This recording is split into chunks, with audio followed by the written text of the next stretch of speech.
Well, hello. This is Gary Davis, and we're going to be talking a little bit about work in week 5 of our course in the policy, politics, and law of higher education. The work that we did last week was devoted to the issue of outside influences on the college or the university, and what we discovered was that colleges and universities are not always free to function independently of the outside world because they are partners with the outside world, and the pressures that come from the outside sometimes lead to the creation of policy or the changes of policy within the institution. This week we're talking about the connection between ethical decision making and leadership, and the effect that ethical policy making and leadership have on the policies of an institution, a college or a university. One of the key assignments is Chapter 11 in the Altbeck text, President's Leading, which is one of the best, in my mind, one of the best chapters in the book, and it's a book that has consistently good material in it. But this Chapter 11 really gets at the challenge of the modern presidency. Presidents used to preside over institutions, and they often could serve for years without facing really tough and knotty problems. That is not the case anymore. In fact, there's a reluctance of vice presidents to assume the presidencies of colleges and universities because of the complexities and the dilemmas that modern university and college presidents face. And I think the Altbeck chapter really gets at that in a very effective way. One of the things that you'll find is that there are other times in history where other institutions faced similar problems. In the Middle Ages, where everything was coming apart, St. Benedict started a monastic order and wrote a rule to guide the leaders of that monastic order, and you're asked to take a look this week at the rule of St. Benedict and the role of discernment in the rule. When situations are complex, Benedict advises a slow and steady approach, a practical approach to leadership that both honors the values and the principles of the institution and of the leader, and then at the same time makes practical concessions and compromises when necessary. I think that's one of the keys to ethical, effective leadership and policy making, and we'll get at that throughout most of the readings this week. There's a PowerPoint that you'll be able to go through that gives you some of the high points of the assignments, and talks specifically about the university scandal, the Clout University scandal at the University of Illinois.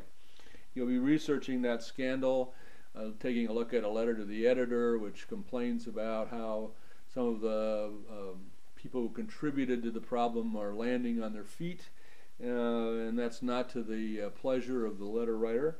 You'll see there were lawsuits against the university because of this fumbled effort in policy making.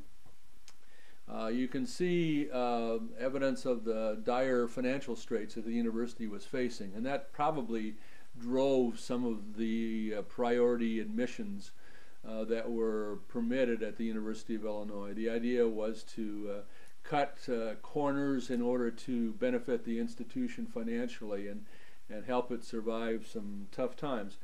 The point there that I think we have to take note of is the fact that sometimes people make really bad ethical decisions not to benefit themselves so much as to benefit those around them, their institutions, their colleagues, and so on. They're still bad ethical decisions, poor ethical decisions, and oftentimes there are very severe consequences to those decisions. I think sometimes people feel that as long as I'm not doing this to benefit me, I must be in the clear, but that's not necessarily true. They also assume sometimes that if it's not illegal, then they're in the clear, but ethics goes beyond legal obligations. First, there's the legal obligation of the leader and the institution, and then there are the ethical obligations which go beyond that. There sometimes are conflicting senses of responsibility that the president has. I've given you the example of Auburn University, where people for the ethical treatment of animals object to the use of a beloved mascot at the university. What is the president to do?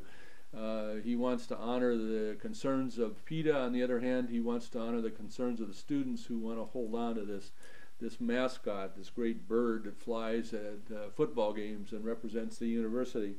Oftentimes presidents find themselves caught between those conflicting forces, and they have to find a way to reach a decision that is one they can live with, and one that reflects not only their values but the university's values, and at the same time is practical.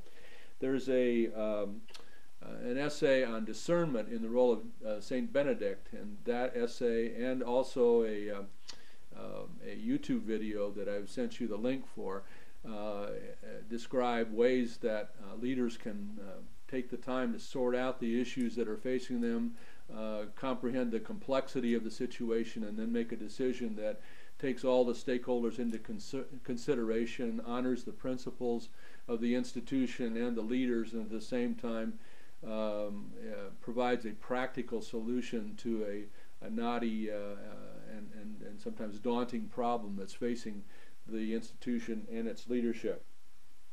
When you write the paper on the University of Illinois scandal, I wanted to make sure that you're writing on not the one that occurred in 2011 and 2012 that had to do with the assistant to the president, but I want you to go back to 2010 and talk about the admissions scandal that had to do with giving priority to people who were politically or financially well connected, and therefore were given special consideration when it came to admission to the university. Well, these are some of the topics that you'll be dealing with this week. If you have questions about anything that you are reading, or would like to check with me about an approach that you're taking to any of the assignments that are due this week, feel free to give me a call or email me on the Angel website, and we'll get those questions answered as quickly as possible. I do check the site every day, and I'm happy to respond to your questions as they come up.